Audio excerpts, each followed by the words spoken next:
የዚህ ሰንበት ሰላም ማጣት እኔ ነኝ፣ የዚህ ትዳር ማጣት እኔ ነኝ። ትውጣልኝ ሳይሆን አንተ እኔ ነኝ። በራሳችን ስንፈርድ ነነዌ ማለት ይሄ ምግብ ውስጥ ዘይት መጠቀም አይችልም። ለምን ሲባል ምግቡን ያጣፍጠዋል። እየጣፈጠ ከበላ ምኑ ጾም ነው ብሎ ዮናስ አልታዘዝም ብሎ አሳ ግን ታዘዘ። ማን ነው የሚያስበው? ማን ነው በአርአያ ሥላሴ የተፈጠረው? ማን ነው ሰው? እናንተ ምን እያሳየ ነው? እግዚአብሔር አንተ ነብይ ነኝ ብለህ እንኳን ብትታበይብኝ ማለት እኮ እግዚአብሔር አንተ ታምጻለህ። እኔ እኮ አምላክ እግዚአብሔር ካዘዝኩት እንኳን አንተ አሳምር የሚታዘዝ እኛ አንቀድስም፣ እኔ አላገለግልም፣ ሰንበቴቱ ሲፈርሳ ያለው ጽዋ ማህበሩ ሲበተን አይደልና። በጣም የሚገርማችሁ እኛ የናቅናቸው ጥልቅ ነበሩ። ኧረ ከቤተክርስቲያን የራቀ ሰው ያልኳችሁ ሰዎች እነዚያ ሰዎች መጥተው ይተኳታል። ዲያቆን እንኳን አባርኩኝ ይላል። ግሮሰሪ እኮ የሚሉት እንደዚህ መሽታ ቤት እኮ እንደዚህ መሰከሩ ሰጥተውታል እኮ ሞቅ ብሎታል። ያለ ቦታው ቄስ እኮ ነበር እኮ የት ነኝ መሰከሩ ዕብራዊ ነኝ እግዚአብሔር ማመልከው ጥሩ የት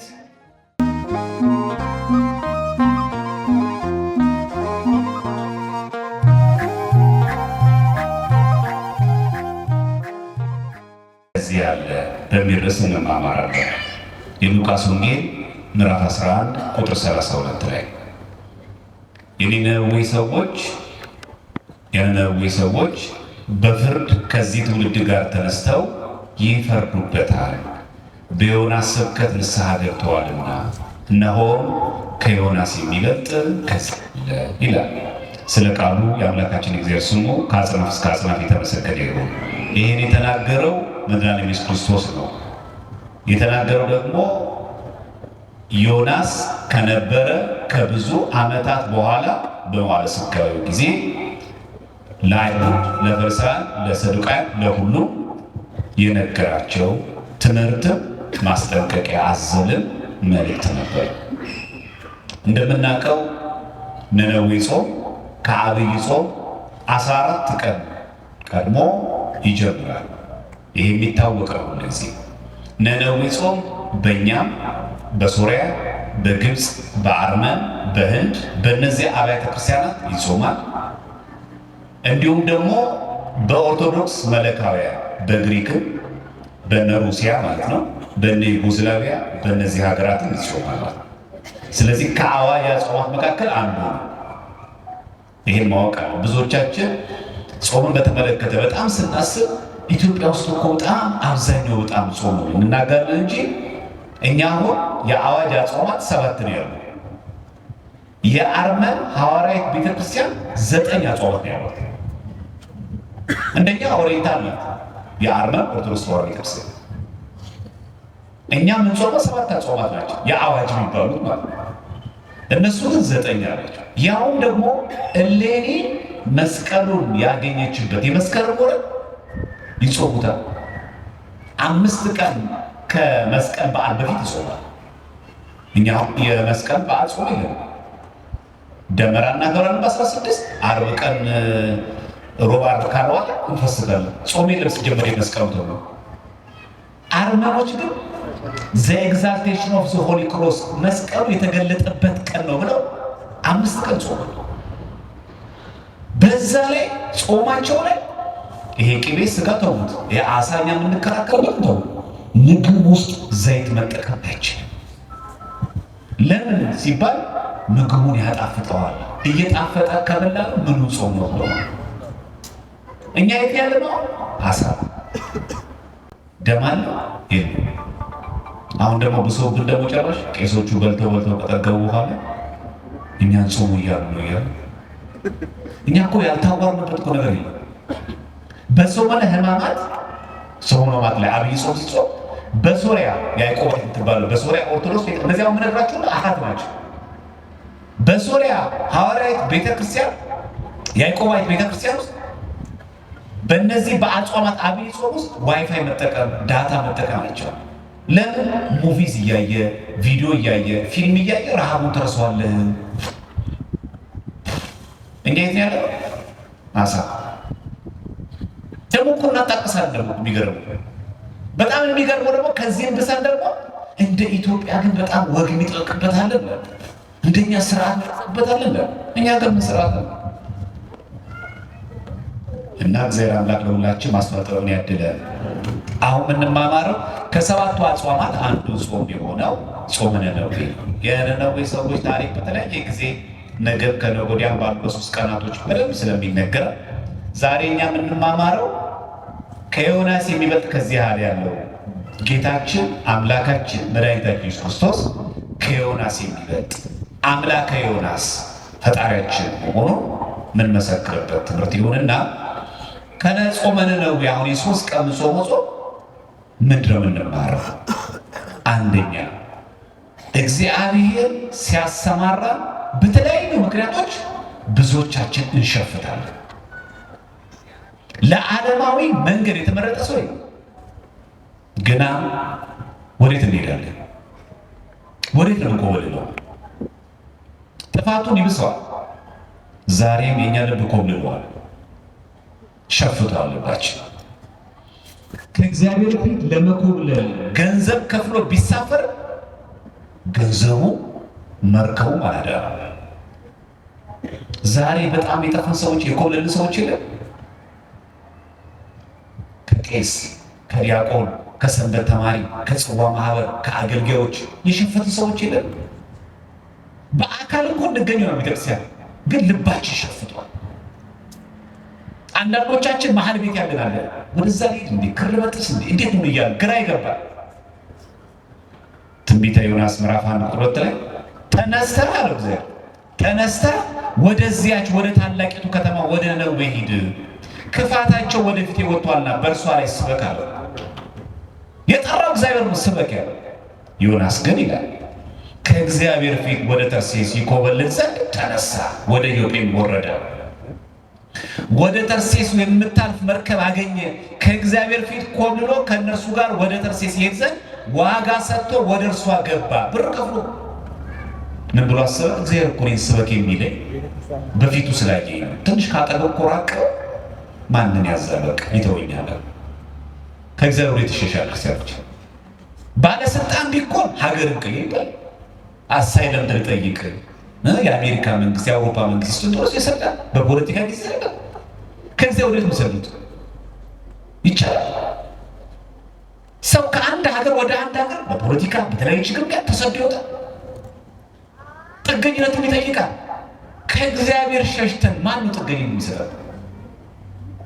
ከዚህ እኮ ወጥተን ሌላ ሀገር ጥገኝነት ቢሰጠን ከለላ አለን፣ ጥበቃ አለን። የዛ መንግስት የዚህ መንግስት እንዳይነካም ብለን ከእግዚአብሔር ግን ሸሽተን እግዚአብሔር የማያስተዳድረው ከእግዚአብሔር እቅፍ አውጥቶ ብቻውን እግዚአብሔር የማያገኘው ቦታ የት ነው? ይህን እያወቀ ዛሬ የሚኮበልሉ ሰዎች አለ። በጣም የሚገርም ነው። ዮናስ እምብየው ብሎ ሲያምፅ ምን ተከሰተ?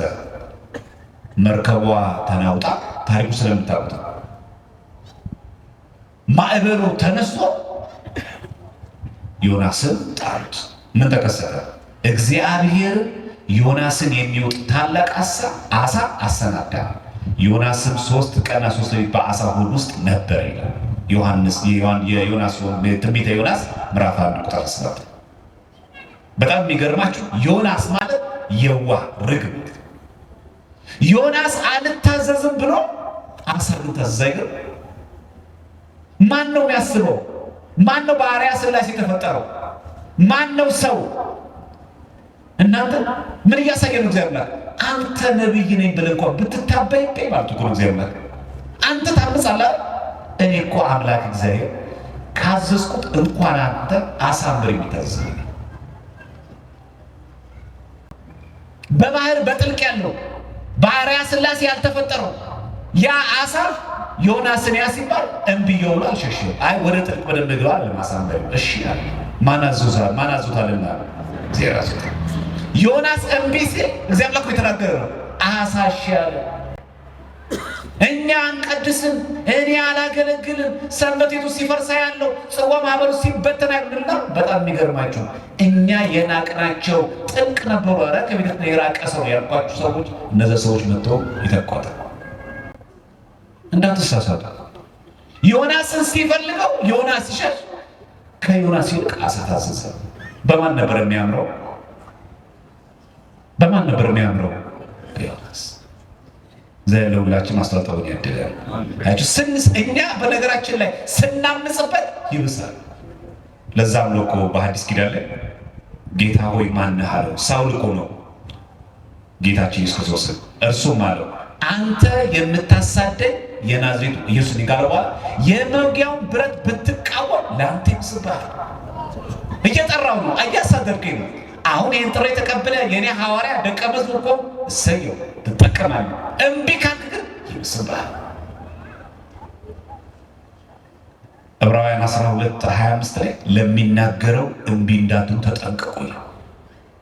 ክርስቲያኖች እዚህኛ ስንጠራ እምቢ ያልን ሰዎች፣ ለጉባኤ በመከራ እምቢ ያልን ሰዎች እኛ ስንኮበለን በጣም የሚገርማችሁ ከአሕዛብ ከመናፍቃን አስጠምቆ ያምጠዋል። እንዳትጠራጠሩ። እግዚአብሔር የሰው ጥረት የመላእክት ጥረት የለበት። ምናገለግለው ለጥቅማችን። ዮናስ ምንድን ሐሳቡ? መሄድ እኮ ችግር የለውም። የነነዌ ሰዎች በሶስት ቀን ንስሐ ብሎ መናገር ቀላል ነው። እሱ ስበክን ያለው ሰማዕት ሁን እኮ አላለው። ስለ እኔ ሲል እኮ ሙት አላለው። ሞት ፈርቶን እንኳን እንዳለ ሂድና ስበክ። የትንቢተ ዮናስ ምዕራፍ 1 ቁጥር 3 ተመልከቱ። ሂድና ስበክ እኮ ነው። ሰማዕት ሁን እኮ አላለው። አንገትን ከላይ ታች ብሎ ባትን ይቆረጡ ለእኔ ስትል ስለ እግዚአብሔር መስክረህ ሙት እኮ ነው። ስበክ። እሱ ግን ምን አለ? ሄጄ ስበክ ብባል እግዚአብሔር አምላክ እኮ መሐሪ ነውና መማሩ አይቀርም። ከዛ ነብይ ሐሰት ይባላል። ክብሩ እኮ ነው ያስፈልጋል። ከዚህ ከዮናስ ምን እንማራለን? የሸፈተ ልብ። በጣም የሚገርመው ዮናስ በምተማመን ገንዘብ ስላለችው በበረከት ተሳፈረ። ገንዘብ ያደር መስሏችሁ ነው?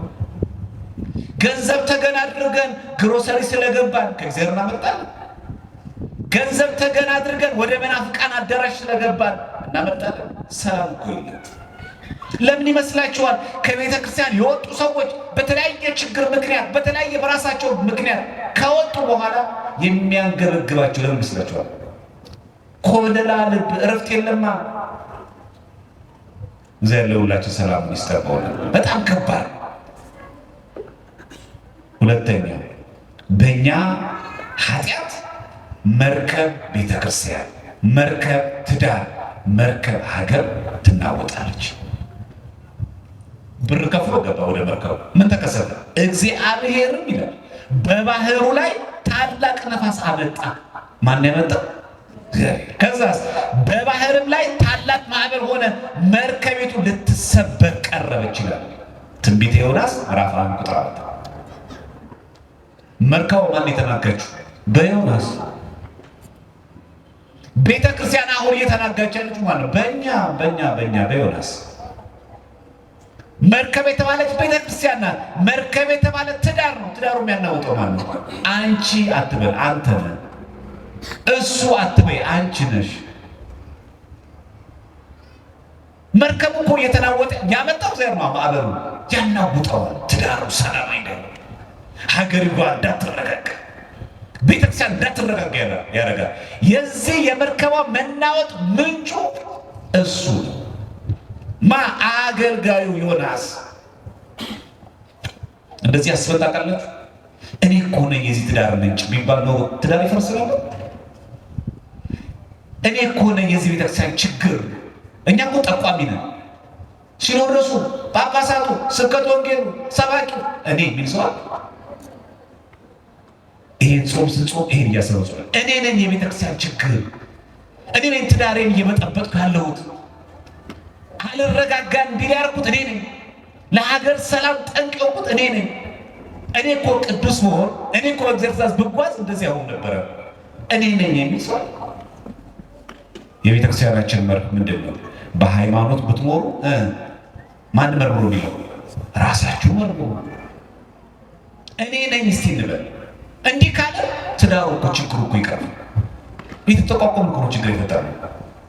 ሰው መሰለች እያለ ያማል፣ ሰው መሰለ ባሌ እያለች ታማለች። እንዴት ይረጋጋ? እኔ ነኝ የሚጠፋው። ሁሉም ራሱ ለማስመለጥ ነው። ቤተክርስቲያን ይሁንሽ ለምን ገጠማት? ለምን ክርስቲያኖች በየጊዜው ይገደላሉ? ለምን ካህናት በየጊዜው ይታረዳሉ? ለምን ቤተክርስቲያን በየጊዜው ለምን ይቀጣል? ምን ሆነን ነው? የዚህ ችግር ማለት ነው እኔ በቃ ጾም ነው ሲጾም እኔ ነኝ ነው። ዮናስ ገባ። የበጠበጠው እኮ ማዕበሉ መርከቡ ብቻ እኮ አይደለም፣ የበጠበጠው ተሳፋሪዎቹ ጭምር። በመርከቧ ውስጥ የነበሩ ሰዎች ተረበሹ፣ ምንም በሌሉበት። እንደዚህ አይነት ሰዎች የለም። እኛ በመግባታችን ጽዋ ማህበሩ ይበትናል። ያልተፋነው ዘረኝነት አለ። ከዛ ጽዋ ማህበር ውስጥ በጎሳ በጎጥ ስንመሰል ሌሎቹ እየበጠበጡ እርስ በርስ እየተባሉ ጽዋ ማህበሩ ይበትናል። ማን ነው በጥባጩ? እኛ። ሰንበት ትምህርት ቤቱን የምናምሰው ከሰበካ ጉባኤ ከቤተ ክርስቲያን አባቶች ጋር እንዳይስማማ የምናደርገው እኔ እስቲ እኔ ብሎ እኔ ቅድም ወጣትነት ለምንድን ያልተረጋጋ? ትዳር ብቻ እኮ ለምንድን ሰላም ያጣ? ጥሩ ስራ አለ፣ ወጥ ትገባል፣ እርጋታ ለምን ተናወጠ? የችግሩ ምንጭ ማነው? አንተ አንቺ እኮ ነሽ። ለምን እንዳትረጋጋ ያደረገው? ኮበለልክበት ከእግዚአብሔር ወጣህ፣ አፈነገጥክ። ቅዳሴ ላይ የለም፣ ከስጋው ደግሞ ርቃ ቤተክርስቲያን መጣህ አትማርም። ሁሌ የምታውቀው ሰው እኔ ማለት ሲጀመር ነው። ምሳሌ ነው። ከዚህ ሁለቱ ሰዎች አይታችኋል። ቤተ መቅደስ ገብቶ ሲሰድ ቀራጩ እና ፈሪሳዊ። ቀራጩ ምንድን ያለው? አቤቱ ወደ ቤት ጣራ ገባ ዘንድ አይገባኝም ብሎ ወደ ሰማይ እንኳን አንጋጦ መጸለይ ከበደው። ፈሪሳዊስ ቀራጩን ያየ እንደዚያ አይነት ቀራጭ ኃጢአተኛ ባለማድረግ አመሰግናለሁ። ማን ጸድቆ ተመለሰ? ማን ነው ጸድቆ የተመለሰው? ቀራጩ። ሰው ላይ እየተቆመ እኮ ጸሎቱን ያደርግ። አንተ የፈለገ ሴቱን የፈለገ መጥፎ ህይወት ይኖራል፣ አንተን የተቀበለ እሷን ቢቀበል ነው ችግሩ። ማን ጠቋሚ ያደረገ? በጣም የሚገርማቸው መርከቡ እንድትናወጥ ያደረገው እሱ። ዛሬ መርከብ ቤተክርስቲያን እንድትቸገር ያደረገው እኛ። መርከብ የቷን ትዳር እንዲናወጥ ልጆች ያለ አባት ያለ እናት እንዲያድጉ የምናደርገው እኛ ነን። እኔ ትዳር ችግር የሚቀርቡ ከዚህ እሱ አይደለችም። እኔ እኮ ብስተካከል፣ እኔ እኮ ብታገሳት፣ አንቺ ልክ እንደዚህ አንድ ብቴን እኮ ብሰበስብ፣ እኔ እኮ ብታገሰው እስቲ እንበል። ከዛ ንሱ ውስጥ እኔ እኮ ማለት አልወድም። እችንማ ካላመነ ይሄንማ ካላመነች በቃ አንገት ያለ ይለያል። ትንሿ ቤተክርስቲያን እኮ ናት ትዳር። ሀገርስ እንደዚህ ያለች ወጡ ለመግባት ችግር ነው። ይኸው አዲስ አበባ ምድር ላይ እያልኳን እየኖርን እዚህ ከተማ መሀል ላይ ቆን በጊዜ ግባ ታችሁ እንዲናወጥ ያደርማ። እኛ ክርስቲያኖች ብንሆን ኖሮ ጸሎተኛ ብንሆን ኖሮ እዚያ ምን አይሰራም ነበር። እኛ ሶስተኛ ከዮናስና ከነዌ ሰዎች እንማር። እረኛ መምህራን መንፈሳውያን ተኝተው ልንቀሰቀሳቸው ተልከን እንቀሰቀሳለን፣ ልንሰብካቸው ይላል እንሰበካለን። እንዲህ ይላል መርከበኞቹ ፈሩ ይላል። ማዕበሉ ሲናወጥ ፈሩ ይልና እያንዳንዱ ወደ አምላኩ ጮኸ። መርከቢቱ እንድትቀልላቸው በውስጧ የነበረውን ዕቃ ወደ ባህር ጣሉት። ችግሩ ግን ማን ነው? ችግሩ ግን ማን ነው? ኮሚቴ አይደለም ችግሩ። የችግሩ ምንጭኛ ሆነ። ስብሰባ ይሰበሰባል፣ ሰንበት ቤቱ ሀገረ ስብከቱ ይሰበሰባል። ችግሩ ስብሰባ አይደለም፣ ዕቃ በዛ ነው የሚቀርበው። ችግሩ እኛ ነን። እግዚአብሔር እኔ ነኝ ብለን ጥፋታችን አምነን ንስሐ እንድንገባ እሱ ይርዳን በምሕረቱ። ትልቁ ችግር አሁኛ እኔ ነኝ ጥፋተኛው ማለት አንወድም። ይቅርታ ከወጣሉ መታቀረ አላያችሁ እንዴት እንደምታቀረ የለበጣ እኮ ነው ይቅርታቸው ነው። ራሱ እንገናኛለን እኮ ቀን እየጠበቅን እኮ ዕቃ ሁሉ ጣሉ። ችግሩ እሱ አይደለም። በጣም የሚገርመው ያለው ዮናስ ግን ወደ መርከብ ውስጠኛ ክፍል ወርዶ ነበር ይልና በከባድ እንቅልፍ ተኝቶ ነበር። እችን በሉ እስቲ በከባድ እንቅልፍ በሉ ተኝቶ ነበር። መርከቧ ምን ይሆነች ተናገሩ። መርከቧ ምን ይሆነች ነው? እሱ ግን ተኝቶ ነበር እኮ አለ የሚለው በከባድ ምን አይገርም። መርከቧ እየተናወጠች ለጥ ብሎ የሚተኛ እረኛ፣ መርከቧ እየተናወጠች ማዕበሉ እየተናወጠ ምዕመናን እየተረበሽ ለጥ የሚል ምን አይነት ሰባኪ ነው? ምን አይነት አባት ነው እንዴ? መርከቧ እኮ እየተናወጠች ነው። እሱ ነው የነበረው። በጣም ይገርመው ሸለብ አድርጎት ነበር እኮ ለሚው በከባድ እንቅልፍ። እንደዚህ አይነት ሰዎች ምንም የማይመስላቸው የክርስቲያኖች መሞት፣ የክርስቲያኖች መሰደድ፣ ከሀገር መፈናቀል ምንም የማይመስላቸው ለጥ ብሎ ተኝተዋል። በጣም የሚገርመው ሲተኛ ማንቀሳቀስ እንዲህ ይላል። የመርከቡ አለቃ ወደ እርሱ ቀርቦ ምን ነው ተኝተሃል? እንዳንጠፋ እግዚአብሔርን ያስበን ዘንድ እንደሆነ ተነስተህ አምላክህን ጥራ። ቀስቃሹ የመርከቡ አለቃ፣ ምዕመኑ እረኛው። ዛሬ ቤተክርስቲያን እንደዚህ ያለች ተገለበጠ። አንተ መገኘት በሌለበት ተገኝተህ ይሄ ሰባኪ ያለ እንዴ የምትባሉ ሰዎች ናቸው። ይሄ ዘማሪ ያለ እንዴ ጭራሽ እነሱ ሰብከዋል። ታክሲ ውስጥ የማይገባ ቃል አፍቆቶ ምዕመኑ ተራው ዱርዬ የምትለው አንተ ይሰብክ ተገለበጠ። አየህ ችግር እሱ እኮ ለመርከበኞች እንኳን ነነዌ ለምትባል ታላቅ ሀገር አንድ መርከብ ውስጥ ለተሳፈሩ ሰዎች እንኳን ማነጽ ከበር አይገድ ለትልቅ ነገር ተሹሞ ነነዌን የምታክል ታላቅ ሀገር። ነነዌ በነገራችን ላይ ኢራቅ አሁን ሞሱል ብለን የምንጠራ ኢራቅ ውስጥ ሞሱል ብለን የምንጠራ በእሷ በተቃራኒ ያለች ነነዌ። የድሮ ስሟ ባቢሎን ነበረ ኢራቅ፣ አሁን ደግሞ ኢራቅ ሆናለች። የሚገርም እኮ ነው። የተኛን ካህናት እንነሳ፣ የተኛ ዲያቆናት እንነሳ፣ የተኛን ሰባኪያን እንነሳ። መርከቧ እኮ እየተናወጠች ነው። ኧረ እባካችሁ አጥምቁን፣ ኧረ እባካችሁ ስበኩን፣ ኧረ እባካችሁ መምህሩን። ቤተክርስቲያን እኮ እየተናወጠች ነው። ማስተዋል ለሁላችን የሚያድለን በእውነቱ። እንደው አሁን ከዚህ ነገር እንደው አትባው። የመርከብ አለቃ ዮናስን ሲቀሰቅሰው ቀስቀስ የተባለው ነነዌ ሂድ እኮ ለትልቅ ሀገር ተሾሞ ለመርከበኛ ማለት አንተ እኮ መጠንህ እኮ ያለ ነበር። እግዚአብሔር እኮ የፈለገን ለትልቅ እኮ እኛ ግን አንሰን ተገኘን። ሲጠብቀን መቻሉት ለማይገባ የሚገርመው ልትሰብካቸው የሚገባቸው እነዛ ሰዎች አንተን ይሰብካሉ። ለስሙ የሰንበት ተማሪ ነህ፣ ለስሙ ዘማሪ ነበር፣ ለስሙ ቀዳሽ ነበር፣ ለስሙ ሰባኪ ነበር። እንዴ አንተ ግን ክርስቲያን አይደለም፣ አንተ ግን ወንድሮስ አይደለም፣ አንተ ግን ዲያቆን አይደለም። ያለው ቦታው ተገኝቶ እኮ ለጥ ብሎ ተገኝቷል። ዛሬ እንደዚህ ለጥ እያየው ነው። ትዳሩ እንደሚናጥ እንደሚናወጥ እያወቀ ለጥ ያለ እኮ አባወራ ነው። ይበተና ይላል። ልጅ ወልዶ ስንት አፍርቶ ምን ችግር አለው? ህይወት ይቀጥላል ይላል። ለጥ ብሎ የተኛ ሰው አለ። ወጣቱ ለጥ ብሎ የተኛ ሰው አለ። አያነብም። ትልቁ ችግራችን አናነብም። አታው ማህበራዊ ሚዲያ እንዴት መናፍቃን እንደሚዘሉ የኛ ደግሞ ቃል እኛ ብንማር ጉባኤ ብንከታተል ሰንበቴት ብንማር መንፈሳዊ ኮሌጅ አለ። የማታ ብንል ዊኬንድ ብንፈልግ ስንት ነገር አለ። እንደው ለማወቅ ይፈልግ የግድ ዲያቆን ቄስ ካልሆንክ የለም። በዚህ ሁሉ መካከል እንማራለን።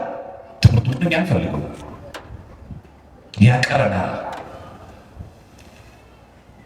በሉ ዛሬ ዮናስ ላይ ጥብሮ ተኝቶ ቀስቃሾቹ የመርከቡ አለቃ በጣም የሚገርሙ ደግሞ እግዚአብሔርን ጥራ ነው። በስመ አብ ሰበከው።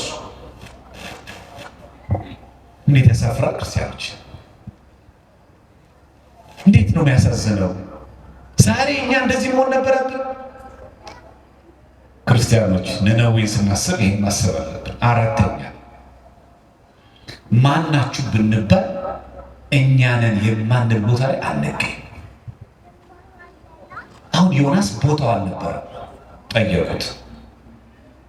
ባላመነበት ባላመኑ ሰዎች ዘንድ ኃይል ማመና። ዛሬ ከማን ጋር ነው? የትዳር አጋራችን ማለት ከማን ጋር ያለ? ዮናስ የማይገባባት ተኝቷል። እንደዚህ ነው ሰው እኮ አሕዛብ የሆነ የትዳር አጋር ይዛ ለጥረት ኦርቶዶክሳለች። እናንተ ስታካብዱ ነው። ፍቅር ነው ዋናው። ልክ ሊጋቡ ሲደርሱ ቅርሽ ካልወጣች ሲላት እስቲ ከበደኝ፣ አሁንስ እሱን መተው ከበደኝ። ከማን ጋር ነበር? ከማን ጋር ነበርሽ? ለተረከተኛ ሆነ። አንተስ ከማን ጋር ነበር? በእምነት ከማይመስላችሁ ጋር በማይመች አካሄድ አትጠመዱ። እንደዚህ የተናጠቁ ያየው እንደማይሆን እኮ ታውቀዋለህ። አላስጠመቅካትም፣ አላስተማርካትም፣ ወደ ካህን አላመጣህም። ወዴት እንደሚሄድ እኮ ታውቀዋለህ። ዘር ለሁላችሁ ማስተዋወቅ ይስጣል። የት ነው መገኘት ያለብን? ቦታችን የት ነበር? ከዛ ማለት መሰላችሁ ትንቢተ ዮናስ ምዕራፍ 4 ቁጥር 8 ላይ የዛን ጊዜ ይህ ክፉ ነገር በማን ምክንያት እንዳገኘ እባክህ ንገረን አሉት። ጨረሽ ስራ ምንድን ነው? አንድ ከወዴት ነው የመጣኸው? ሁለት ሀገር ወዴት ነው? ሶስት ወይስ ከማን ወገን ነህ አሉት። የፖሊስ ኖር አይመስል ማነህ አንተ? እኛ እንደዚህ መርከቧ የተናጠች አንተ ጥለተኛ። በጣም የሚገርም ነው። ቀሰቀሰው፣ ጠየቀው። ምን ተተግባርከ አይቴ ብሔረከ ዋይ ህዝብከ ህዝብህስ ወዴት ነው አሉት። የት ነው ሀገር ላይ ሞት አይመልስላቸውም። ምን ይላል እሱ? ዕብራዊ ነኝ አለና ምንድን ነው ስራ ሲባል ምን አለ? ባህሩና የብሱን የፈጠረውን የሰማይ አምላክ አመሰግናለሁ፣ አመልካለሁ። ምኑ ተናገረ? ዕብራዊ ነኝ አለ። እስራኤላዊ ነኝ ማነው ሲሉት ቀጥሎ ምን አለ? ባህሩንና የብሱን ወይ የሚያናውጠው እኮ ባህሩንና የብሱን ከዛስ የሰማይን አምላክ እግዚአብሔርን አመልካለሁ፣ ስራ ይሱ ካሁን የሚመሰከረው በአሕዛብ ዘንድ ነው። ያለ ቦታው ምን አለች ምስክርነት ወደ ነዌ ሂድ ሲለው የዛን ጊዜ አዎ ልክ ነህ አምላኬ፣ እኔ ፈጣሪ የእኔ አምላክ አንተ ልክ ነህ እሄዳለሁ፣ አንተ እኮ የብሱም የባህሩን ፈጣሪ ነው ብሎ ታዞ ያለ ቦታ እንደዚህ አይነት ሰዎች አሉ።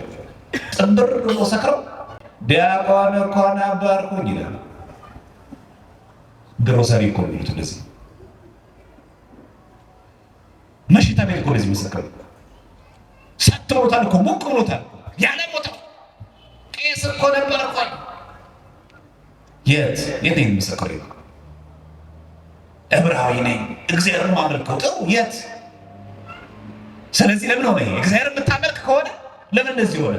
የባህሩንም የብሱንም የፈጠረ እሱ ከሆነ ማዕበሉን ጸጥ የሚያደርግ ከሆነ አንተ ምን ሆነ ነው እንደዚህ ወርከው አሉት።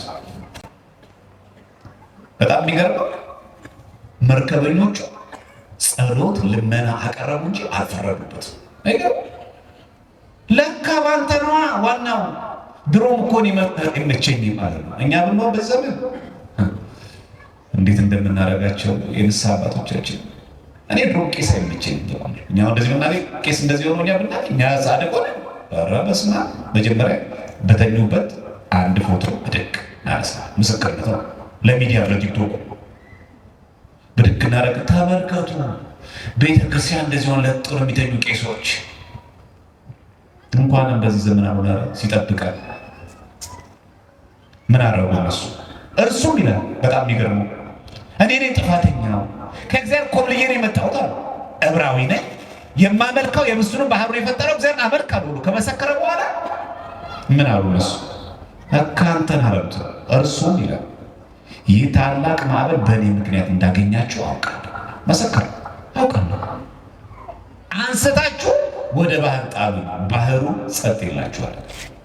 ከዛ እነሱ ማለት ቀላል ነው አሉ። ሰዎቹ ግን በደንብ ስሙ። ማን ሰዎቹ ግን ወደ ምድሩ ሊመልሱት አጥብቀው ቀዘፉ። አንተ አመነ እኮ ኮብልያለሁ አለ። እግዚአብሔር አሳዝኛለሁ ብሎ መፍትሄውም የሆነው እኔ እመጣለሁ ብሎ እነሱ ማረጉ እንደምንም ብለው ግን መርከቧን ወደ የብስ ለማስጠጋት ሞከሩ። ዳሩ ግን ባህሩ እጅግ አብዝቶ ይናወጥ ነበርና አልቻሉም። ማን ስላልፈቀደ? ሁላችሁም መልሱ። ማን ስላልፈቀደ? ስላልፈቀደ አልተቻለም። እንዴት አደርጋላችሁ እናንተ? የሰከረ ቄስ አግኝታችሁ እንደምን ነው ደብቃችሁ ሸፍናችሁ በጓሮ ተሰጥቷችሁ? እስቲ እንደዚህ ያርጉ እንደምቀዛችሁ እንደምንም አድርገው አናውጣው መርከቧን ወደ ዳር ለማድረስ። ከዛ ሰውየው ባህር ውስጥ ከመጣል ዮናስ የብስ ላይ በማስቀመጥ ማንም ፈርተው እስቲ እንዲሻፈር እስቲ የወደቀ በድያለሁ አሳዝኛለሁ ያለው ያንን ቄስ ያንን ዲያቆን ያን የሰበት ተማሪ ድብቅ አድርገውና እስቲ ሸፍነስ ወደ ዳር አውጣ በእውነቱ የሚጾም ከሆነ ይሄ ነው። 3 ቀናት አጭር አይደለም። ይሄ ነው ጾም። እንደምን ሞከሩ ግን አልቻሉም። እኔ ነኝ የበደልኩት እያለ ከእግዚአብሔር ነኝ የቆለምኩት እያለ አልተሸወዱም እኮ አልዋሸም እሱ። እነሱ እኮ የእኛ ነፍስ ይበልጣል አንድ ሰው እኮ ይሞት። እነሱ እኮ ብዙ ናቸው። በማጆሪቲ ራይት እኮ ቢታሰብ ትክክለች። እኛ ከምንሞት ሲለቅ ማለት ነው ነበር። እንደምን ሞከሩ አልተቻለም። ምን ይላል ከዚያ በጣም ይገርማል። አልቻሉም ይልና ስለዚህ ይላል ወደ እግዚአብሔር ጮኸው። ወደ ማን ጮኸ? ዮናስ እንኳን ለሚጮህ ትንቢተ ዮናስ ምዕራፍ 1 ቁጥር 12 እስከ 14 ያለው ቃል ማለት ብላችሁ ያሉት እነርሱ ወደ እግዚአብሔር ጮኹ። ስለዚህ ወደ እግዚአብሔር ጮኸው ይላል አቤቱ እንደወደድህ አድርገሃልና እንደወደድክ አድርገሃልና እንለምንሃለን። አቤቱ ስለዚህ ሰው ነፍስ እንዳንጠፋ ንጹህ ደንበኛ ላይ እንዳታደርግ እንለምንሃለን። ጭራሽ ንጹህ ሰው እባክህ ምናልባት ባህር ላይ መጣላችን የአንተ ፍጥረት ሰው መጣላችን ግብ አድርገህ እንዳትቆጥርብን። እንዴት አይነት ክርስትና ነው እባካችሁ! በእኛ ዘመን አሁን እንደዚህ ያለ እውነት አንቺ የትሽን በደል ትሸፍኛለሽ? ይሄ ነው አለ ወይ? አንተ የባልንጀራህን በደል ትሸፍነዋለህ? ይሄ ነው አለ ወይ? ጾሙ እንዲህ የእኛም አምላካችን እኮ እኛን ሊያለብሰን እሱ ዕቃውን ተሰቀለ። ከዮናስ የሚበልጥ እዚህ ያለ የእኛ ስድብ እሱ ተሰደበ። ከዮናስ የሚበልጥ እዚህ ያለ እነሱ በለጡት፣ ጌታችን ክርስቶስ ግን ማንም አይበልጡ። እነሱ ለእሱ ተክተው ለመኑ፣ እሱ ለእኛ ተክቶ ለመነ። የሚያደርጉትን አያውቁምና ይቅር በላቸዋል። ከዮናስ የሚበልጥ እዚህ ያለ በጎቹን የሚጠብቅ እውነተኛ እረኛ በግ የሚጠብቅ አርዶ ሊበላ ወይ ሊሸጥ ነው። ከሌባ የሚጠብቀው ከእጅ የሚጠብቀው ለጥቅሙ ነው። እግዚአብሔር ግን እንኳን እኛን ሊበላ ስጋዬን ብሎ ደሜን ጠጡ አለ። ከዮናስ የሚበልጥ እዚህ አለ። በጣም የሚገርም እንደወደድክ አድርገሃልና እንለምንሃለን። ስለዚህ ሰው እንዳንጠፋ ይቆርኝ። ስለዚህ ሰው ነፍስ እንዳንጠፋ ንጹህ ደምን በእኛ ላይ እንዳታደርግ እንለምንሃለን። ስድስተኛ ከዚህ ጾም እንማር የመርከቧ መናወጥ አገልጋዮች ሳይሆኑ እኛ ነን ብሎ ማለት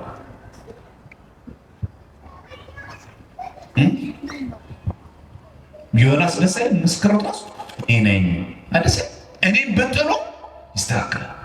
ስለዚህ እንደዚህ እንበል አለቃው ናቸው ከምትል መጀመሪያ እኔ ነኝ። እኔ ከዚህ ጽዋ ማህበር ከወጣ ይስተካከላል። እኔ ከተስተካከልኩ ይስተካከላል። የዚህ ሰንበት ቤት ሰላም ማጣት እኔ ነኝ። የዚህ ትዳር ማጣት እኔ ነኝ። ትውጣልኝ ሳይሆን አንተ እኔ ነኝ። በራስ ላይ ሲንፈድ ነነዌ ማለት ይሄ 3 ቀን ጾም ማለት ይሄ። ስለዚህ ራሳችንን በንስሐ እንጣል። በጣም ይገርማል። ዮናስ አልታዘዝ ሲል አሳ አንበሪ ታዘዘ። ምን ተከሰተ? ዮናስንም ወስደው ወደ ባህር ጣሉት። ባህሩም ከመናወጡ ጸጥ አለ። እግዚአብሔርን ዮናስን የሚውጥ ታላቅ አሳ አሰናዳ። ምህረቱ ብዛት የታባ አላለው። ጌታችን ሲሰቀል እኮ አልዛተም። እያንዳንድሽን ከሙታን ስነሳ አገኝሻለሁ አላለው። እኛ አሁን ከ3 ቀን በኋላ ከሙታን እንደምንነሳ አስበን የአዲስ አበባ ሕዝብ በሙሉ ቢሰቅለን እንደምንለው እገሌም ተቀየርክብኛል እንገናኛለን። እሁድ እኮ ናት ነገር። እሱ ግን አልዛተም። ከዮናስ የሚበልጥ እዚህ ያለ አልዛተም። ለዚህ ነው ብዙዎቹ ምን ያደርጋል ነው ወይ ብሉይ ኪዳን ነው ጌታችን እኮ የጠቀሰ ቤተክርስቲያን እንዲህ ነው የምታሰናስለው። 3ቱ ቀን እኮ ቅዳሴ አለ። 3ቱ ቀን እኮ ስጋው ደግሞ አለ። የጾም ዓላማ የክርስቶስ ስጋ መቀበል ነው። የምግብ አድማ እኮ አይደለም። በጣም የሚገርመው እግዚአብሔርም ዮናስን የሚሉት ታላቅ አሳ አሰናዳችሁ ምህረቱ ብዛት በአሰናዳስ ተውጦ ይሞት ነበር። እድል አንተ ከፍለህ የገባው እኔ ከፍልልሃለሁ። አንተ በላይ በመርከብ የከው ነው ባህር ሰርጓጅ አለ።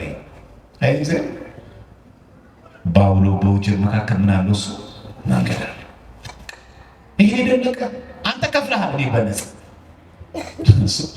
እንዴት አሳ በሉስ ምግቡስ ምን ይተነፍሳል? እሱ ይጠብቃል። 7ኛ እግዚአብሔር ሲቀጣ እንድንመለስ እንጂ እንድንጠፋ አይደለም።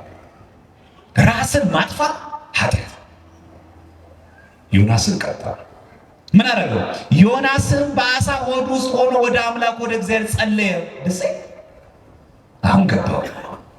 ስለዚህ እግዚአብሔር አምላክ ወደ ጥልቅ ሲጥልህ ወደ አሳ አንበሪ ሆድ ውስጥ ወደ ታች ዝቅ ሲያደርግ ከኢኮኖሚ ከሰውም ዝቅ ሲያደርግ እግዚአብሔር እንድትመለስ ፈልጎ ከመርከበኞች እኮ ዝቅ አለ። አሳ አንበሪ እኮ አደረ። እነሱ እኮ በሰላም ሄዱ። አንተ ግን ዝቅ ብለህ ጥልቅ ገብተህ። አዎ ግን ይሄን ያደረገው ለምህረቱ። አንተ ዝቅ ሲያደርግ ከስር ግን አንተን የማያጠፋ አንተን የሚጠብቅ ነገር ከአሳ ከዛች ከጥልቅ ነገር የሚያወጣ አሳ አንበሪ ግን እግዚአብሔር አሰናድቶልሃል። ስለዚህ ደስ ይበል። አንተ ግን ዝቅ ሲያደርግ ወደ ጫተራ እንዳትሄድ፣ ዝቅ ሲያደርግሽ ክርን እንዳትበጥሽ፣ ወደ መጠጡ እንዳትገባ፣ ዝቅ ሲያደርግ ወደ እግዚአብሔር ጸለየ። ማ ዮናስ የት ዝቅ ሲል ያቺው እግዚአብሔር አምላክ የሚቀጣን እንድንመለስ ፈልጎ ነው እንጂ እንድንጠፋ ፈልጎ አይደለም። እንዲህ ይላል መጽሐፍ ቅዱስ። ዮናስም በአሳው ሆድ ውስጥ ሆኖ ይገርም እኮ መሬት ላይ ያልጸለ ሰውዬ ባህር ላይ። እኛም እንዲህ ነን ስንጣል ለምሳሌ የሆነች ቀን ጨጓራችን እንዲህ ስታምሰል የታለ እግዚአብሔር ሆስፒታል እኮ ብንሄድ ሁላችን ሙላችን እኮ እዛ ቢሆን ንስሐ እንገባ ነበር። ስንቱ በኦክሲጅን እንዳለ ብታዩ ኖሮ፣ ስንት ሰው እኮ መራመድ አቅቶት እኮ በዊልቸር እንደሚል እኮ ብታዩ ኖሮ እኮ ብንመለከት አንታበይም ነበር። እግዚአብሔር እኮ ለማየት ስንት እኮ በግፍ የታሰረ ሰው እኮ ብታዩ እኮ እንዲህ እኮ አለ። ወደ እግዚአብሔር ጸለየ፣ እንዲህ አለ፣ በመከራዬ ሳለሁ ወደ አምላኬ ወደ እግዚአብሔር ጮኽኩኝ አለ። በምን ሳለ? በደስታ እኮ እኛ የፋሲካ ቀን እኮ የለንም። እኛ ጭፈራ ቤት አደርን ያለን ነው። እኛ የደስታ ቀን መች አለን? እኛ ስንታመም ነው ጦቱ ጸበል እኮ ትዝ የሚለን ስንወድቅ ነው። ማን ነው ለበረከት የሚጠመቅ? ማን ነው ጸሎት ጊዜ የሚጠመቅ? ማን ነው ለንስሐ የሚገባ? ስንጣል በመከራ ያለ ወደ እግዚአብሔር ጮኽኩኝ። እውነት ነው፣ ወደ ትክክለኛ ቦታ ጮኽኩኝ። እርሱም ሰማኝ። በሲኦል ሆድ ውስጥ ሆኜ ጮኽኩኝ፣ ቃሌን አዳመጠ። ቃሌን አዳመጠ። አይቱ እግዚአብሔር ሲቀጣን ዝቅ ሲያደርግ ከስር አሳ አንበሪ ያለሽ። አዎ ሄዷል እኮ ጓደኞች አብረው የነበሩ እኮ ተሻግሯል፣ ሄዷል። አዎ አንተ ግን ዝቅ በል። አዎ ግን አሳ አንበሪ ውስጥ ያስገባ። አይዞህ እንዳልጠፋበት ወዶ ነዋ። እዛ ዝቅ ባልክበት ግን ዝቅ ያለው ለአትማረር። ወደ ሽሻ ቤት አትሂድ፣ ወደ መናፍቅ አዳራሽ አትግባ። እዛው ዝቅ ባልክበት በመከራዬ ወደ እግዚአብሔር ጮኽኩኝ፣ እሱ ይሰማል። እግዚአብሔር ስሙ የተመሰገነ ይሁን። ደስ አይል? ዝቅ ብሎ እንኳን ይሰማ። እኛ ብንሆን እኮ የታባ አልሰማ ብለሃል ነበር። ዝቅ የሚያደርገን ለጥቅምች እንዲህ ሆነ ይሰማዋል። በጣም የሚገርመው ነገር ከዚህ ትምህርት ምን ማለት እድሌ ነው አይደለም። ዮናስ የጣለው እድሉ ነው የራሱ ጥፋት። እንዲህ አይነት የሚል ሰው ነው። እኔ እኮ አያልፍልኝም፣ ብማርም አይሳካልኝም፣ ባገባም አልተሳካልኝም፣ ብሰራም እንደዚህ አይነት ሰው ነኝ። በቃ ተቅበዝባዥ አድርጎ ነው አትበል። እድልህ አይደለም፣ አንተ ነፃ ፈቃድ። ማንንም እግዚአብሔር አምላክ አንተ የበታች ውድቆ አድርጎ የፈጠረው ሰው ነው። በቃ ሌላ መፍትሄም የለም። ጠንቋይ ቤትም አይደለም፣ መተኛም አይደለም፣ ጨፋሪም አይደለም። መፍትሄው ድህነት ከማዘንድ ነው ከእግዚአብሔር። እንዲህ ነው ያለው፣ ወደ ጥልቁ ባህር ውስጥ አልከኝ፣ ፈሳሾች በዙሪያዬ ነበሩ፣ ማዕበልና ሞገድህ ሁሉ በላይ አለፉ ይልና ምዕራፍ 2 ቁጥር 3 ላይ ትንቢተ ዮናስ ቁጥር 9 ላይ እኔ ግን በምስጋና ቃል እሰዋለሁ። አመሰግናለሁ። አይገርም እንዴ? ወድቆ እኮ ነው ያለው።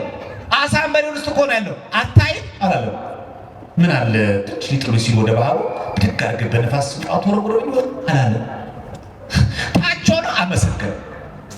ብዙዎቻችን ጸሎታችን ምሬት ታውቃላችሁ፣ ወቀሳ እንደው አላህ አንተ ደግሞ እኮ ንጽራችን ከጎረቤት ጋር ከጓደኞቻችን ጋር እነሱን እዚህ አድረሰን ደግሞ እኮ እየሳቅን ከእነሱ ጋር እንበላለን። አስመሳዮች በጸሎታችን እያማናቸው በእነሱ እየቀናን ግን ደግሞ እኮ ደስ ማለት ነው ቅናት አለ። በጣም የሚገርመው እኔ ግን በምስጋና ቃል እሰዋለሁ አለ። የተሳልኩትንም እከፍላለሁ። ድህነት ከእግዚአብሔር ዘንድ ነው። ከማን ዘንድ ነው? ድህነት ከማን ዘንድ ነው? ከእግዚአብሔር ዘንድ ነው። አይደል? በምስጋና ቃል እሰዋለሁ፣ አላማረርም። እድሌ ነው አልልም። እኔው ነኝ በደለኛው፣ እኔ ነኝ የሸፈትኩብህ፣ ጥፋቱ የኔ ነው፣ እኔ ነኝ እኮ በለልኩት። አይደል? ከጾም ነው ይንማር እድሌ ነው ሳይሆን እኔ ነኝ፣ የኔ ጥፋት ነው በሉሽ። አሁን ብዙ ሰው ራሱ የሚያጠፋው በዚህ ምክንያት እኔ እድል ጠማማ ነኝ ቀይስ አትበል። አው ዝቅ ብለሃል እኮ አው ጥልቁ ገብተሃል። አው ትክክል ጥልቁ ገብተሃል። ግን በምስጋና ቃል እሰዋለሁ ሲል አመሰግናለሁ ነው። ዮናስ እኮ ጩኸት ልመና አድሬን ብቻ እኮ አለ እሰዋለሁ። በምስጋና ቃል ነው እሰዋለሁ። የምስጋና መስዋዕት አመሰግናለሁ። እንደኔማ ቢሆን ኖርሞ ባህር ውስጥ ጠልቆ መሞት ነበረ። አንተ ግን ስለምትወደኝ አምላኬ የአሳ አንበሪ አዘጋጀልኝ፣ ስለዚህ አመሰግናለሁ። እውነት እኮ እንደኛ በደል ቢሆን ኖሮ እዚህ ነበር መቀመጥ ነበር። ደረጃችን እዚህ ነበር። እንደምንሰራው ክፋት ቢሆን ኖሮ እንዲህ ነበር መኖር የነበረብን። እንደው ኢትዮጵያ እኮ እግዚአብሔር ስለሚጠብቃት ክርስቲያን ምን ያሰራው በደል አለ፣ ምን ያሰራው ክፋት ኢትዮጵያን ለማዳከም፣ ኢትዮጵያን ለማፍረስ፣ ኦርቶዶክስ ተዋሕዶ ቤተክርስቲያን እንድጠፋ ለማድረግ ምን ያልተጠነሰ ሴራ ነበረ። ማን ነው ግን የጠበቃት? እግዚአብሔር እኮ። የእኛ ጸሎት መስሏችሁ? የደጋጎቹን ጸሎት እኮ ሰምቶ ልክ የተጸልይ በምስጋና ቃል እሰዋለሁ አለ። አላማርም፣ እንትን ነው አላማካኝም። አንተ ጨካኝ አምላክ ነህ አልልም። እስቲ እንደዚህ በሉ እንዲህ የሚል ሰው የለም። ግራ ገባኝ እኔ አሁን ሃይማኖቴ ላይ ራሱ እግዚአብሔር የምርግን መሐሪ ነው የሚል ሰው አለ። ጥልቅ ውስጥ ገብቶ እንዲጸልይ ነነዌ እንዲሉሽ ማለት ያለባችሁ ስትጸልዩ ስናስቀድስ። እርሱ ግን አለ እኔ ግን አለ በምስጋና ቃል እሰዋለሁ፣ ስዕለቴን እፈጽማለሁ። ደህንነት ከእግዚአብሔር ዘንድ ነው። የመዳን ምንጩ እሱ ነው። የትምህርት ትምህርታችን የመዳን ምንጭ እግዚአብሔር። ቅዱሳን ቢያድኑ፣ ቅዱሳን መላእክት ቢያድኑ የመዳን ምንጩ እሱ ነው። እሱ አድሮ እሱ ፈቅዶ እችን ከጸለየ በኋላ እግዚአብሔር እናደረገ ቁጥር 10 ቁጥር 9 ላይ ምን ብሎ ጸለየ? እኔ ግን በምስጋና ቃል እሰዋለሁ፣ የተሳልኩትንም እከፍላለሁ። ያ ማለት አንተ እንዳልከኝ አደርጋለሁ። ያ ብቻ አይደለም ደህንነት ከእግዚአብሔር ዘንድ ነው ካለ በኋላ ቁጥር 10 ላይ ትንቢተ ዮናስ ምዕራፍ 2 ቁጥር 10 እግዚአብሔርን አሳውን አዘዘ፣ እርሱም ዮናስን በየብስ ላይ ተፋው። ማን አዘዘ? ማን አዘዘ? ማንን? አሳው። አሳው አይ ውጭ አስቀረነው አለ አይታ ዝቅ ካልክ በኋላ እግዚአብሔር ወጣ ሲል ያ ዝቅታ ያ የተሳለቀብ ሰው አይችልም። እሱ ብቻ ከዛ ከወደቀበት በቸርነቱ ያወጣላችሁ። ዛሬ ብዙ ጥልቅ የወደቅንበት ነገር አለ። ዝምቱ፣ ግብረ አውራሙ፣ ጭፈራው፣ ሐሜቱ፣ ዘረኝም በጣም ጥልቅ ውስጥ ነው። እግዚአብሔር አሳውን አዞ በየብስ ላይ እንደተፋው ከዛ ከጥልቁ እንዳወጣው እኛንም ከጥልቁ ኃጢአት ያወጣል። ዛሬ እምቢ ያለን የለም። ጥልቅ ኃጢአት ለመተው ሞክረን ደጋግመን ያቃተን ነገር የለም። ጥልቅ ከሆነ ከወደቅንበት። በነገራችን ላይ የዮናስ ጸሎት ከ15ቱ የነቢያት ጸሎት አንዱ እሁድ ቀን ከሚጸሎት አንዱ ይሄ ነው። ጸሎተ ዮናስ ለሚባል አሁን ደህንነት እግዚአብሔር ዘንድ ነው። ምስጋና ቃል ሰጥቷል። እግዚአብሔር አዝም ከጥልቁ አወጣ። አይ እግዚአብሔር ለኩል የሚፈልገው ይሄ የት ነበርክ አይሉ በንስሐ ብቻ ተመለስ። ዝቅ ሲያደርገው አመሰገነው። ይገባኛል። በጸሎታችሁ ታስገባላችሁ። አምላኬ እግዚአብሔር በድያለሁ ይቅር ይልን ጸለይ አንድንም ቆኝ እባክህ እንደው በስውር የምታይ አምላክ እንደው ድረስልኝ፣ ሀብታም አድርገኝ፣ መኪና ግዛልኝ፣ ሀብታም አድርገኝ፣ እንደዚህ አድርግልኝ፣ ቤት ፈልጋለሁ፣ ልጅ ፈልጋለሁ አጠቃላይ እንጂ በድያለሁ ከአፋችን አትወጣ። አሳዝኛለሁ ከአፋችን አትወጣ። አመሰግናለሁ ዝቅ ባለ ቦታ ስፍራው ከጥልቁ ስታወጣኝ ነው። የእግዚአብሔር ቃል ሁለተኛ ወደ ዮናስ እንዲህ ሲል መጣ። ለምን አይተውም? በቃ አይተውም ነበር።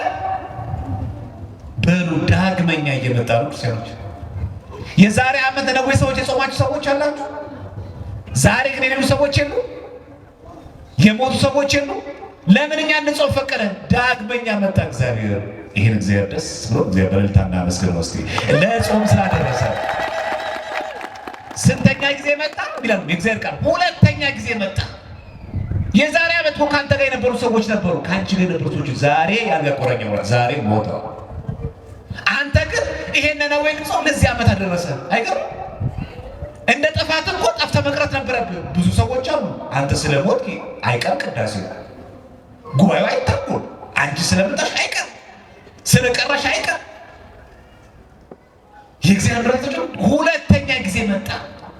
ማን ፈልጎ? ለዮናስ ያለው ፍቅር። ከዚህ የበለጠ ግን እግዚአብሔር አምላክ ራሱን አሳልፎ ሰጠ። ነፍሱ ለወዳጁ ከመስጠት የበለጠ ከዚህ የበለጠ ፍቅር ለማንም የለውም። ከዮናስ ይበልጥ እዚያ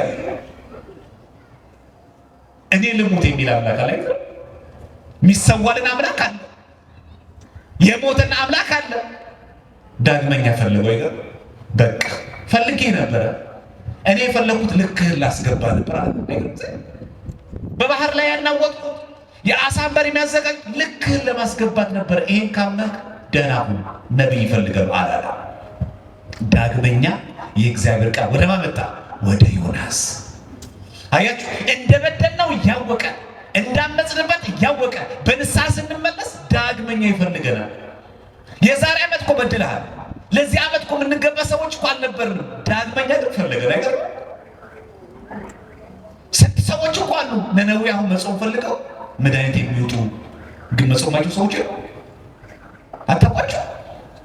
አይ አንተ መጾም አትችልም፣ በየቀኑ ወተት መውሰድ አለብህ ተብለው እኮ ይህን ጾም ካልተፈቀደላቸው ሰዎች እኮ። ለእኛ ግን ማን ፈቀደ? ሁላችሁ መስክሩ። ማን ፈቀደ? ስለተገባን ነው አይደል? ጻድቅ ስለሆንን ነው አይደል? ሁለተኛ ጊዜ መጣ። ዳግመኛ መጣ። ይሄ ባለፈው እኮ አረሳው። ትመለሳለህ ብሎ እኮ አጠፊብኝም ብሎ እኮ ዳግመኛ ሁለተኛ ጊዜ መጣ። ተነስተህ ወደዛች ወደ ታላቂቱ ከተማ ወደ ነነዌ ሂድ፣ የምነግርህን ስበክ፣ ስብከት ስበክላት። ተነስ ሂድ። ዳግመኛ ሁለተኛ ጊዜ መጣ። ታውቃላችሁ በየትኛው አገሮች ውስጥ እግዚአብሔር አምላክ አንድ ሰው ብቻ ኖሮትም አያውቅም። ትዝ ይላችኋል ኤልያስ የተናገረው እኔ ብቻዬን ነኝ ግደለኝ ሲለው እንዲህ እኮ ነው ያለው። እኔም ከእስራኤል ጉልበታቸው ለበዓል ያላንበረከኩ ሁሉ በአፋቸውም ያልሳሙትን ሁሉ 7000 አለኝ አለ። አንደኛ ነገሥት ምዕራፍ 19 ቁጥር 18። ኤልያስ ብቻ ይመስል አረባክ ብቻ ነው። ኤልዛቤል እኮ አሳደደችኝ፣ ይሄውና አካብ መከራ ደረሱብኝ፣ ይሄው እግዚአብሔር ለአንተ ብዬ አንተን እንዲያመልኩ በዓል የተባለ ጣዖት እንዳያመልኩ። በዓል ማለት የበዓላት ሳይሆን በዓል የሚፈጠር እሱን እንዳያመልኩ እየቆምኩኝ እኔ እኮ ብቻዬን ነኝ አለ። ኧረ አንተ አይደለም አንተ ማታውቃቸው 7000 አሉ። ዮናስ ቢያምፅ እንደ ዮናስ አሉት 7000 እንዳትከራከሩት። እዚህ ጋር ዘማርያም ቢቀር 7000 ዘማርያም አሉት። ለጥቅሜ ነው ማገለግለው። ወልደ ማርያም ብትቀር 7000 ወልደ ማርያም አሉት። ጉባኤ አንተ ስለመጣህ ለሚደምቀው አንቺ ስለመጣሽ አይደለም። ወለተ ማርያም 7000 ግን ዳግመኛ ግን ይጠራናልኛል። አሁንም ግን ኑ ይላል። እንዴት አይነት የፍቅር አምላክ ነው የምናመልከው ክርስቲያኖች! እያመጽንበት እንደማንሆነው እያወቀ ዳግመኛ ደግሞ ይመጣል። እችን ጾም ሲጾሙ የባለፈው ዓመት እንኳን በዚህ ነበር የጾም። እስቲ አሁን ተጠቀምበት። እንደው ለንስሐ ይሆን ይሆን? ለስጋው ደግሞ ያበቃ ይሆን? እንደው ትመለስበት ይሆን? ልጨምር ይችን ዓመት እስቲ ለአብይ ጾም ላድርስ። እስቲ የዛሬ ዓመት አብይ ጾም ጾምኩኝ አትበለ። እንደ ሁለተኛ ከተጠቀመ 10ኛ ሕዝብና መንግስት እሺ ብለው አባቶችን መምህራንን መስማቱ ሀገርን ያድናል። ሄዶ ሰበከ። ምን ተከሰተ? የነነዌ ሰዎች እግዚአብሔርን አመኑ። እስቲ ሁላችሁም በሉ የነነዌ ሰዎች በሉ። የነነዌ ሰዎች በሉ። የነነዌ ሰዎች እግዚአብሔርን አመኑ። ማን አመኑ? ለጾም አዋጅ ነገረች። በእምነት የሆነ ጾም። ያለ እምነት እግዚአብሔር ደስ ማሰኘት አይቻልም። አንዳንድ መናፍቃን ያነሱት እኛ ጾም ያስፈልጋል፣ ስግደት ያስፈልጋል፣ እምነት አያስፈልግም ምን ያለን ይመስላቸዋል። አይደለም። በደንብ መጽሐፍ ሳሉ የነነዌ ሰዎች እግዚአብሔር አመኑ ይልና ከዛስ ለጾም አዋጅ ነገሩ። መጀመሪያ በእግዚአብሔር በእምነት የሆነ ጾም ከዚህ ጾም ማገኘው በረከት አለ ብሎ አምኖ መጾም።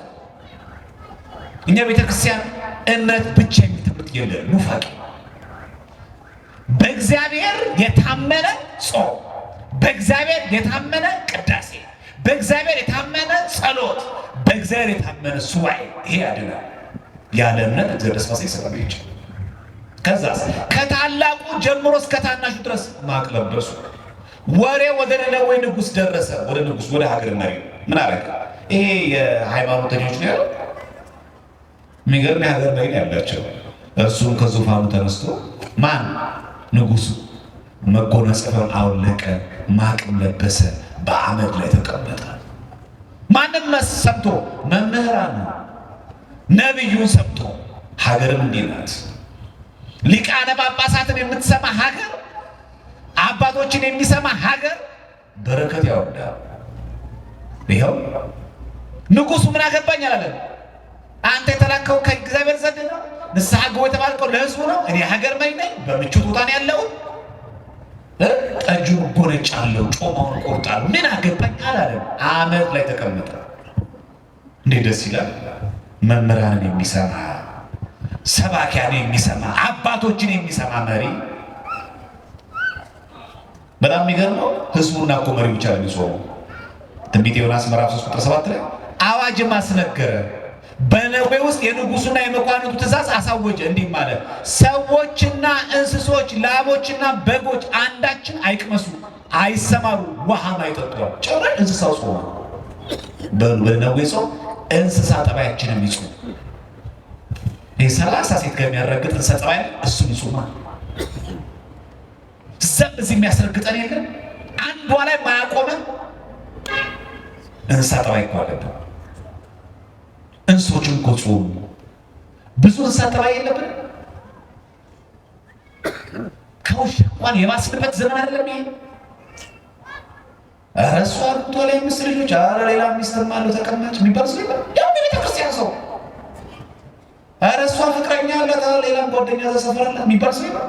እንስሳ ጠባያችን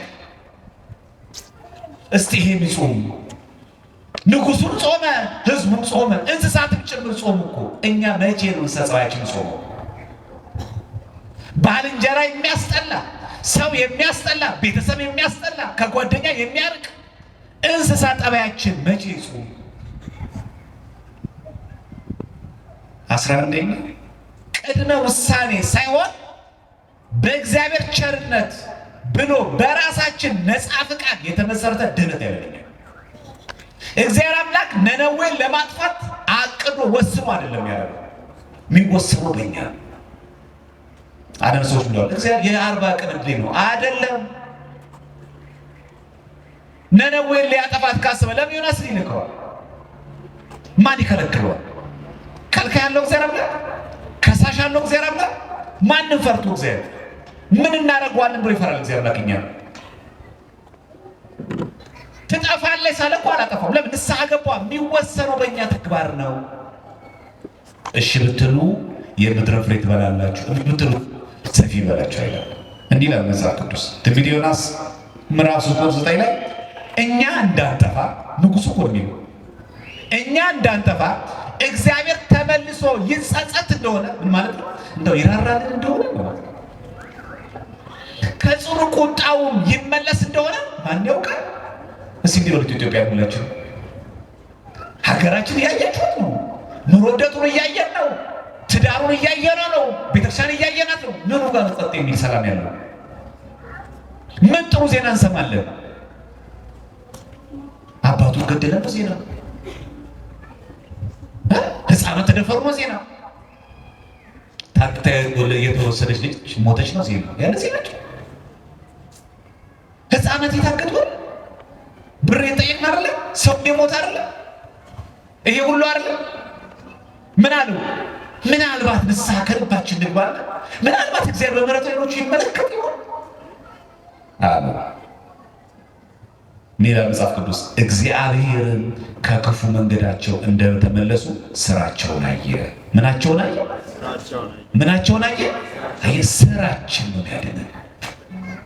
ቸርነቱ አለ። አዎ የእግዚአብሔር ጸጋው አለ። አዎ ምን ያገ ስራቸውን አየ። ትንቢተ ዮናስ ምዕራፍ 3:9-10 ያልቃል። ከክፋት መንገዳቸው እንደተመለሱ ስራቸውን አየ። መልሱ እውነቴን ነው የምላችሁ። በዚች 3 ቀን ጾም ሁላችንም ከልብ ከጾም የቤተክርስቲያን የትዳርን የሀገርን ችግራችን ይቀረፍ። በቃ እነዚህ ያለው አንጓዎቹ ቤተክርስቲያን ስንመራ ሰላም ካገኘ፣ ስንንቀሳቀስ ሀገራችን ሰላም ከሆነች፣ ቤትም ስንገባ ትዳራችን ለጤና ሰላም ከሆነ ምንድን ነው የምፈልገው? ያለም እየተናገ ያለ አየ ምን አረጋ? ማየት ብቻ አረጋ ያምላክ እንዲህ አለ። እግዚአብሔርም ያደርግባቸው ዘንድ በተናገረው ክፉ ነገር ተጸጽቶ አላደረገውም። እግዚአብሔርም አሁን በኢትዮጵያ ሊያደርግ የነበረው በኃጢአታችን በበደላችን ምክንያት ሊያመጣ ያሰበውን ጥፋት በዚህ ነነዌ ጾም አላደረገውም ተብሎ ያድርግልን እግዚአብሔር። ይህን ያስምርልን። እሱ በቸርነቱ ሊያመጣው ነበረ። ነነዌ ጾም የጾማችሁ ከልብ ስለ ጾማችሁ አላደርጉም ይበልን እግዚአብሔር። ካሁን አዎ ጥፋት ላመጣብህ ነበረ። ወጣትነት ጥሩ አልነበረም። ትዳርህን በጥብጣሁ ነበር። የቤተክርስቲያን ችግር ምክንያት ነበር። መዓት ላመጣ ነበር። አላደርጉም ይበልን። አሁን እሱ አላደርጉም ካላልን ከባድ ነው ክርስቲያኖች። አባት ካሳጣን ከባድ፣ እረኛ ካሳጣን ከባድ፣ መሪ ካሳጣን ከባድ፣ ትዳሩ መሪ ካጣ ተከባድ ነው። ልጆች አሳዳጊ ካጡ ከባድ፣ ወጥቶ መግባቱ ሰላም ካጣን ከባድ ነው። እኔ ያሰብኩትን መዓት አላደርጉም ይበልን። አሁን በቸርነቱ በቃችሁ ይበልኛ። ከእንግዲህ እንዲህ ላመጣ ያሰብኩትን ቁጣ መልሼዋለሁ ይበልን እግዚአብሔር። ይሄ ነው ዋናው የሚፈልግ የጾሙ ግብ ይሄ ነው። ወጣት ነበር፣ ካው ትሰክር ነበር፣ ትዘሙት ነበር። እቺን ነነዌ ጾም ከልብ ስለ ጾም በንስሐ ስላደረገው ስጋው ደግሞ ስለተቀበል አላደርጉም ብለን እግዚአብሔር ትቼዋለሁ ይበላል። ይሄን ከመናወጥ አረጋግቼዋለሁ ይበላል። የመጨረሻው እግዚአብሔርን ደስ የሚሰኝበት እንጂ የራሳችንን ክብር ማስቀደም የለብንም። ብዙ አገልጋዮች በራሳችን ሀሳብ እግዚአብሔር እንዲሰራ እንፈልጋለን። እንዲህ ይላል፣ እግዚአብሔር ተጸጽቶ ማራቸው። ዮናስ ምን ሆነ? ይህን ዮናስን ከቶ ደስ አላሰኘው ነገር ሰው ስለዳነ እንዲህ አይነት ሰዎች ይኖራሉ እኮ አይጠፋም። ቤተክርስቲያን ውስጥ ሰው ተሰብስቦ ሲሰበክ እንዴት ወንጌል ሲባል ይሄን እኮ የሚቀራ ሰው እኮ አለ እኛ ውስጥ። ለዚህ ወንጌል አገልግሎት እኮ አቅፋም ነው ሰው አይጠፋም። ምን ሆነው ነው እንትን ሰዎች ያቀጣሉ? እግዚአብሔር አምላክ ልቦናችን ያብራል። ድቃይ እንደሚቀራ ሰው ደስተኛ የማይሆን ሰው ከውጭ እኮ አይደለም ከውስጥ እንዴ ህዝቡን ስለማረ ዮናስ ምን ሆነ ነበረበት? ደስተኛ ካፈው እሱ ምን አለ? እርሱ ተቆጣ ይላል። ቢገርመው እኮ ደስ አለም መቀይ ነው ጨቋል ተቆጣ ማለት እግዚአብሔር ምን አለ? ወደ እግዚአብሔር ጸለየ። ጭራሽ ጸሎት አቀረበ። አቤቱ ለምንሃለሁ በሀገሬ ሳለሁ የተናገርኩት ያን ነበር። አንተ እኮ መሐሪ ነህ አውቃለሁ። ይኸው በሶስት ቀን ትጠፋለች አላጠፋትም። አየና ነብይ አስር አስባልከኝ ይህን አስዋሻኝ። አንተ ቸር ይቅር ባይ ታጋሽ ምሕረትም የበዛ ከክፉ ነገርም የተነሳ የምትጸጸት አምላክ እንደሆን አውቄ ነበርና ለዚህ ነው ወደ ተርሲስ የኮበለልኩት። ትክክል ነበርኩኝ። አንድ ጊዜ በጥቅስ የሚያዋዛ ሰው አቃለው ቸር ነው ይሱ አቃለው ምሕረቱ የበዛ ነው አቃለው ታጋሽ ነው ይሱ ዮናስ ያታልከ የማክብር ይወጣ እግዚአብሔር ስለወሰንክ ማጥፋት ነበር። በሶስት ቀን ነው ይተፋል ብላል ማጥፋት ነበረበት። ይሄው አልጠፋችም አዳንካቸው። አይ ምሕረት እኮ የበዛ ነው አቃለው። ከዛ ምን አለው? አቤቱ አሁንም ከህይወት ሞት ሻለኛና እባክህ ከኔ ህይወት ነፍሴ ሙሰና ግደለኛል። እንደዚህ አይነት ሰዎች አሉ ዛሬ። የራሳችን ክብር ብቻ የምናስቀድም እግዚአብሔር እኛ ባወጣለት መስመር እንዲራመድ የምንፈልግ ሰዎች አሉ። እንዳትሳቱ ክርስቲያኖች። ለምን ማራት አትበሉ? ምሕረት ስለሚገባት። ለምን አዳኑ አትበለው? ማዳን ስለሚገባው። ለምን እንመቀኛለን? መከርከው አይደል? ተመለሰ፣ እሰየው። ዮናስ ክብሩ አስጨነቀው። አየህ ነብይ ነኝ አሁን ሰው ያየኛል መንገድ ላይ ሲያይ ይሄ በሶስት ቀን ነው የተገለበጠ ምን ተገለበጠች ወደ ሳገተ ተመለሳለ ይሉኛል። ክብሩን ያስቀድመው በሉ ክብራችን መጣል አንድ በዛው አለ ክብሬና ክብራችን ማለት ዘር እሱ እንኳን ተዋርዶ ለኛ ብሎ መስቀል ላይ ከዮናስ ይበልጥ እኮ እዚህ አለ ክብሬን ነካችሁ ይቻላል። ራሱን ዝቅ አደረገ ለመስቀል ሞት እንኳን የታዘዘው ነው። ከዮናስ የሚበልጥ እዚህ አለ። ክብሬን ነካችሁኝ አምላክ ሆኜ እንዴት ምራቅ ይተፋብኛል፣ እንዴት ጎኔ ወጋል ያላለ አምላክ ከዚህ አለ ከዚህ ቤት ከዮናስ የሚበልጥ እዚህ አለ አይገር። በዚህ አጋጣሚ ጌታችን በወንጌል ምን ነገረ? የነነዌ ሰዎች በፍርድ ከዚህ ትውልድ ጋር ተነስተው ይፈርዱበታል። ምን ማለት ነው? እኛ እንኳን ነነዌ ሰዎች በአምላክ አይደለም በፈጣሪ ራሱ ወርዶ አይደለም በነብዩ በፍጡሩ እንኳን በዮናስ ተሰብከን ንስሐ ገብተን እኮ እግዚአብሔር ታረቀ።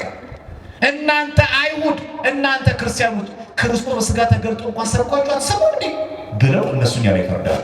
በዚህ አጋጣሚ ነነዌ ሰዎች በፍርድ ቀን የሚፈርዱ ከሆነ የቅዱሳን አማላይ ፍርድም አለ ማለት ነው። ነነዌ ሰዎች ነው እናንተ የኢትዮጵያ ሰዎች እናንተ የአዲስ አበባ ሰዎች እኛ እንኳን ብሉይ ኪዳን ዘመን የነበሩ ሰዎች ክርስቶስ በሥጋ ሳይገለጥ ዓመተ ፍዳ ዓመተ ቁርበት አለ። በዛ ዘመን እንኳን በእግዚአብሔር መልእክተኛ በነብዩ ዮናስ እንኳን ተሰብከን በሶስት ቀን ሳገባ የዛለም ድነት እንኳን ለሚያገኙ ከቁጣው ዳኑ። እናንተ ግን ከቁጣ የሚያድናችሁ ከዛለም ሞትም የሚያተርፋችሁ አምላከ ዮናስ ኢየሱስ ክርስቶስ ተገልጦላችሁ ለምን ንስሐ አልገባችሁ? እኛ ላይ ፈርዳሉ አይደል? በሉ ከዮናስ የሚበልጥ እዚህ አለ። በዮናስ ስብከት ሰው ከተለወጠ ወንጌልን በነገረን አማናዊ ትምህርቱን ባመለከተን በክርስቶስማ አምኖ ንስሐ የማይገባ ስጋውን የማይቀበል ምን አይነቱ ሰው? እኛ እኮ ሶስት ቀን ጾምን፣ ሶስት ቀን እኮ ስጋው ደግሞ አልተቀበሉ እነሱ። ስጋው ደግሞ የሚባል ነገር የለም ዘመናቸው። እኛ እኮ አለ ናይለው ሰው ይላል መሰላችሁ እናንተ ኢትዮጵያ የአየር ጤና ክርስቲያኖች ሆይ እኛ እንኳን በዘመነ ፍዳ ሆነ ጾም ጸሎት ማቅለብሰን አመለሰን ጸለይ። እናንተ ግን የምትሉ በስጋው ደግሞ እያላችሁ ለምን ስጋው ደግሞ ያልተቀበላችሁ? ይፈርዳል። እግዚአብሔር አምላክ ከፍርዱላችሁ ይጠብቀን። በእውነት ይፈርዳል። እኛ ይሄ ዕድል አልነበረንም፣ እናንተ ግን ይሄ ዕድል አላችሁ። እኛ በፍጡር ተሰበክን፣ እናንተ ግን በፈጣሪ ተሰበካችሁ።